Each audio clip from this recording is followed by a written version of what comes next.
आज बघणार आहोत आपण बैजिक राशी व त्यावरील क्रिया. काय आपण शिकलेलो आहे वर्गामध्ये? काय? Algebraic expressions and operations on day. कशाला म्हणतो आपण बैजिक राशी?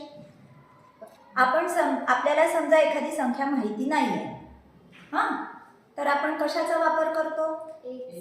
एक्स किंवा कोणत्याही एखाद्या लेटरचा वापर करतो. अल्फाबेट म्हणा किंवा अ ब क एक्स वाय झेड. ठीक आहे. म्हणजे आता जसं की माझ्याकडे नेहाच्या दुप्पट पैसे आहेत किंवा दुप्पट गोट्या आहेत. हां, आपल्याला नेहाकडच्या माहिती नाही आहेत गोट्या, मग काय घेऊ आपण? एक्स. आणि मग माझ्याकडच्या दुप्पट आहे म्हणायला आपण काय म्हणू? 2x म्हणतो. बरोबर. नेहाकडे समजा x आहे, माझ्याकडे 2x आहे. ठीक आहे. ह्या काय तयार झाल्या? आता ही काय तयार झाली? बैजिक राशी तयार झाली. ठीक आहे. त्यालाच आपण म्हणतो अल्जेब्रिक एक्सप्रेशन. ठीक. आता ह्याला म्हणतो आपण टर्म. काय म्हणतो? 2x किंवा 4a स्क्वेअर. त्या काय आहे? टर्म्स किंवा मराठीत आपण त्याला म्हणतो पदे. ठीक आहे. ह्याच्यातल्या एक्स ला म्हणतो. आता एक्स बदलू शकतं ना. नेहाकडे समजा 3 असतील तर माझ्याकडे 6 होतील. हा, नेहाकडे जर 4 असतील तर माझ्याकडे किती असतील? 8 होतील. हो ना. माझे समजा तेच आहे. हे बदलणार आहे का? संख्या बदलणार आहे का? नाही. पण एक्स ही बदलू शकते. ठीक आहे. म्हणून याला म्हणायचं चल. काय म्हणायचं? चल. ज्या आपण अक्षराचा किंवा अल्फाबेटचा लेटरचा वापर करतो ते असतात आपले व्हेरिएबल्स किंवा चले. ठीक. आणि त्याला ह्याने काय केलेलं असतं? दुप्पट आहे म्हणजे काय केलेलं असतं? दोन्ही गुणलेलं असतं. Very good. मग त्याला म्हणायचं सहगुणक. काय म्हणायचं? 2 ला म्हणजे आता समजा आपण इथे लिहू, याच्यातला चल कोणता आहे? एक्स. सहगुणक काय आहे? 2. त्याच्यातला चल कोणता आहे? a चा वर्ग किंवा a स्क्वेअर. सहगुणक काय आहे? 4. ठीक आहे. ही झाली व्हेरिएबल्स आणि सहगुणक. समजलं तुम्हाला? सहगुणक कशाला म्हणायचं? सहगुणकला इंग्लिश मध्ये काय म्हणतो आपण? कोइफिशियंट. काय म्हणतो? कोइफिशियंट. आणि व्हेरिएबल्स ज्या अक्षराचा वापर केलेला असतो त्याला म्हणतो व्हेरिएबल्स. ठीक आहे. आता ह्या समजा 2x माझ्याकडे आहे, हा, आराध्याकडे 3x आहे, तर आपण दोन्हीची बेरीज करू शकू ना? 2x आणि 3x. काय आहे? इथेही x आहे, इथेही x आहे. हा, पण जर आराध्याकडे 2a असते, म्हणजे जर नेहाकडे चॉकलेट आहे, आराध्याकडे बिस्किट आहे, हा, तर आपल्याला आता ह्याला मिळवता येईल का एकमेकांमध्ये? मिळवता येणार नाही. समजलं?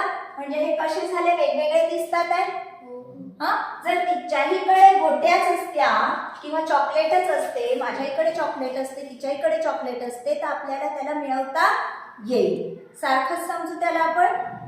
मग त्याला म्हणायचं सजातीय पदे. 2x, 4x, ठीक आहे, 12x. ही काय झाली? सजातीय. जेव्हा दिलेला जो चल असतो कशाबरोबर? सहगुणकाबरोबर जो चलाचा वापर, अक्षराचा वापर केलेला असतो, तो जर सारखा असेल तर अशा पदांना कोणती पदे म्हणायचं? सजातीय पदे किंवा इंग्लिश मध्ये आपण त्याला म्हणतो लाईट टर्म्स. ठीक आहे. पण ह्याला आपल्याला सजातीय म्हणता येईल का? ह्यालाही नाही म्हणता येणार आणि ह्याला पण नाही म्हणता येणार. कारण इथे फक्त x आहे, इथे काय आहे? x चा वर्ग आहे. ह्याला सुद्धा आपल्याला सजातीय म्हणता येणार नाही. ठीक आहे. इथे 4a जरी असला तरी, कोइफिशियंट जरी समान असला तरी ही सजातीय पदे नाही, कारण यांची चल कशी आहे? भिन्न आहे, डिफरंट आहे, वेगवेगळी आहे. ठीक आहे. आलं लक्षात? कुठपर्यंत लक्षात आलं? Variables, coefficient, light terms. आणि याला काय म्हणायचं? जे वेगवेगळी चले असतात त्यांना काय म्हणायचं? विजातीय किंवा अनलाईक टर्म्स. ठीक आहे, आलं इथपर्यंत लक्षात. आणि आता इथे बघ, इथे काय आहे, काही दिसत नाही आहे ना 2 आणि x मध्ये, म्हणजे यांचा काय आहे, गुणाकार असतो. हे बघतो.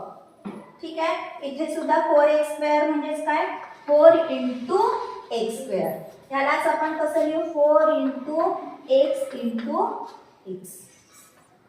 ठीक आहे, जिथे चिन्ह दिलेलं नसतं तिथे आपण काय समजायचं असतं, तो काय आहे समजायचा, गुणाकार आहे समजायचं. ठीक आहे, आणि फक्त गुणाकार हीच क्रिया असेल तर त्याला म्हणायचं एकपदी किंवा मोनोमियल्स. ठीक आहे, म्हणजे जसं की फक्त 4x आहे, हा माझ्याकडे 4x आहे आणि राशीकडे 3a आहे, राशीकडे 3a आहे.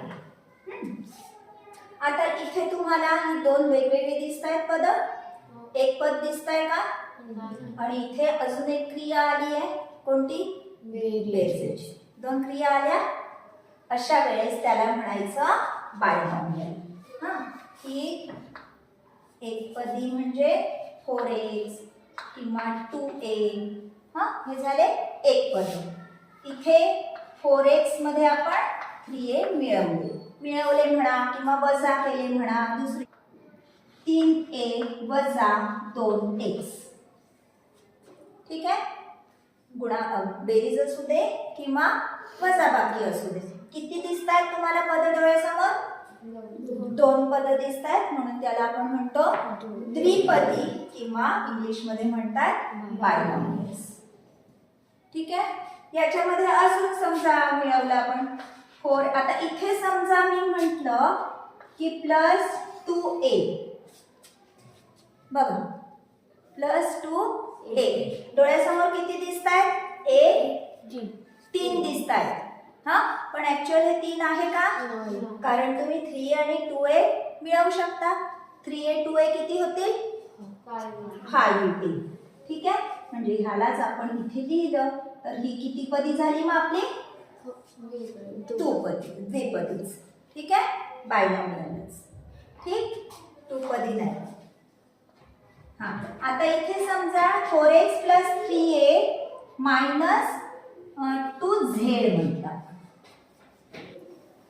आता इथे मात्र तुम्ही यांची करता येणार आहे का क्रिया आपल्याला एकमेकांशी, नाही. आणि किती टर्म दिसत आहेत डोळ्यासमोर, 1 2 3. याला काय म्हणायचं, त्रिपदी किंवा ट्रायनॉमियल. ठीक आहे, इथपर्यंत आलं लक्षात. एकपदी, द्विपदी, त्रिपदी पद लक्षात आलं की तुम्हाला लक्षात, मग तुम्ही मोनोमियल, बायनॉमियल की ट्रायनॉमियल की अजून मग कोणता मोठा येऊ तुम्हाला ओळखता येईल. पहिलं काय लक्षात आलं पाहिजे तुम्हाला, पद लक्षात आलं पाहिजे. ठीक आहे, एकपदी म्हणजे त्याच्यामध्ये फक्त काय असतो, गुणाकार. आलं लक्षात.